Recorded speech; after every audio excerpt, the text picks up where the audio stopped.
논술도 폐지가 되고 면접도 폐지가 되다 보니까 공인영어를 준비하는 게 의미가 있을까 싶습니다. 일단은 가볼게요. 가시죠!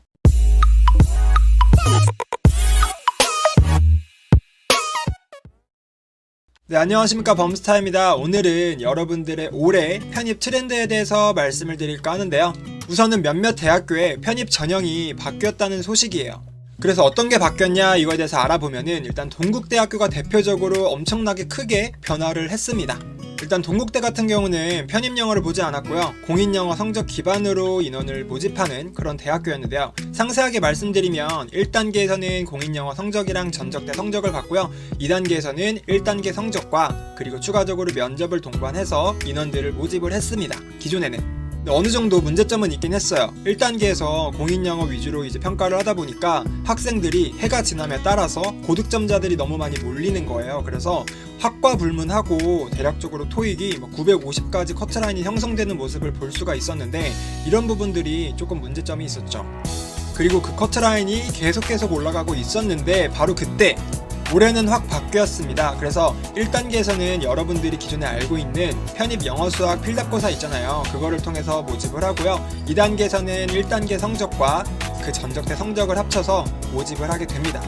항상 말씀드리지만 여기서 전적대 성적은 실질적으로 반영 비율이 떨어지고요. 일반적으로 필답고사가 이 편입 시험의 가장 중요한 핵심 요소라고 볼 수 있는 거죠. 그래서 필답고사에서 인문 계열은 영어만을 평가하고요. 그리고 자연 계열은 영어 40%, 수학 60%로 평가를 하게 됩니다. 자연계는 수학의 비중이 좀 더 높은 것들을 확인할 수 있어요. 그리고 자연스럽게 면접고사는 폐지가 된 걸 볼 수가 있습니다. 그 다음 대학교는 경희대학교입니다. 동국대학교처럼 큰 폭으로 바뀌진 않았고요. 공인영어는 유지합니다. 다만 논술이 폐지가 되었고 필답고사가 생겨났습니다. 이게 가장 큰 포인트. 원래 기존에는 경희대학교가 인문계열의 경우에는 1단계에서 공인영어 성적으로 커트를 하고요. 그 다음에 그 커트된 인원에 한해서 논술을 보고 모집을 했었는데요. 당장 올해부터 어떻게 바뀌었냐면요. 1단계에서 공인영어 성적으로 인원을 커트하는 건 똑같아요. 다만 2단계에서 논술고사가 폐지되었고 필답고사를 통해서 인원을 선발하기로 했습니다. 당장 올해부터. 근데 이 필답고사가 정확히 명시된 내용은 안 나왔어요 아직. 근데 뭐 공인영어스럽게 나올지 아니면 편입영어스럽게 나올지는 확실하게 모르겠지만 근데 그 공지사항 보니까 하단에 작게 코멘트가 달려있더라고요. 학부과정에 필요한 원서 독해 능력 평가. 아, 편입영어스럽게 나오겠구나. 그 다음 경희대의 자연계열을 알아볼게요. 원래 단계 구분 없이 그냥 공인영어 성적이랑 논술이랑 합쳐가지고 인원을 모집했어요. 그러니까 토익이 600, 700이어도 합격하는 시절이 있었던 거죠. 물론 논술을 잘 풀어냈을 경우에 합격을 하겠죠. 이 바뀐 것 중에 큰 포인트가 뭐냐면 일단 토익 줄 세우기가 시작됩니다. 이과 계열도. 그래서 1단계에서 공인영어 성적으로 싹 자르고요. 그 다음에 그 싹 자른 인원에 한해서 필답고사를 보는 거예요. 진짜 아무나 시험 보는 게 아니라 진짜 토익이 높은 사람들만 이제 들어가서 필답고사를 볼 수 있는 자격이 주어지는 거죠. 커트라인이 기존보다 훨씬 높아질 거예요. 그리고 2단계에서는 필답고사를 보는데 학과 불문하고 수학 객관식으로 본다고 명시가 되어 있습니다. 원래 자연계열은 학과별로 어떤 곳은 수학만 보고 어떤 곳은 화학만 보고 어떤 곳은 생물 보고 이랬었거든요. 근데 다 필요 없이 자연계열은 수학 객관식으로 평가를 한다 이렇게 말씀을 한 겁니다. 실상 따지고 보면 수학 논술이나 뭐 수학 객관식이나 서술하는 방식만 차이가 있는 거지 접근하는 방식은 똑같습니다. 이렇게 대학교 전형들이 급변하면서 제가 느끼는 건 뭐냐면 앞으로도 다른 대학교들이 바뀔 수 있다는 겁니다.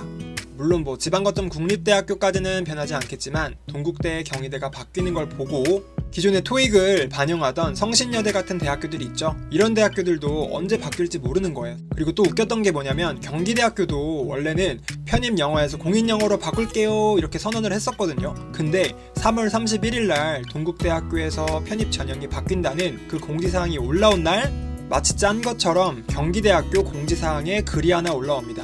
아, 원래 공인영어로 바꾸려고 했었는데요. 그냥 편입영어 유지할게요 이런 식으로 글이 올라왔어요.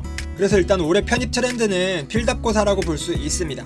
물론 뭐 예외적으로 작년에는 36대가 편입영어 전형에서 공인영어 전형으로 바꾸기도 했어요. 근데 뭐 이건 소수라서 일단 지켜봐야 될 것 같습니다. 이렇게 바뀌어가는 분위기에서 제가 한 말씀을 드리면 저는 공인영어를 애초에 준비하지 않았고 편입영어랑 편입수학을 준비를 했던 케이스예요. 변별력을 키우는 부분에서는 사실 필답고사만한 게 없는 것 같습니다. 사실 공인영어 중에서도 대표적인 토익 같은 건 그냥 문제 푸는 스킬을 배우고 문제 푸는 방식을 배우는 거지 그 영어 자체에 대한 이해도가 높아지지는 않거든요. 물론 이렇게 편입 전형이 바뀌고 할 수 있어요. 근데 제가 조금 아쉽게 생각하는 건 뭐냐면 그래도 이제 변화가 적은 것도 아니고 정말 우리 대학교에서는 어떻게 뽑겠다라는 그런 전형 자체가 바뀌는 건데 일정 계도 기간을 주지도 않고 그냥 올해 바로 바꿀게요 이렇게 선언을 해버리면 기존의 공인영어를 통해서 논술이나 면접을 준비했던 친구들이 얼마나 혼란스러울지 그 부분에 대해선 너무 마음이 쓰입니다.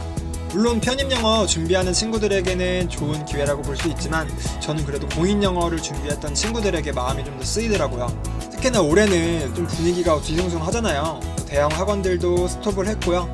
자격증 일정들도 연기가 되면서 수험생들이 되게 불안하고 혼란스러울 것 같아요.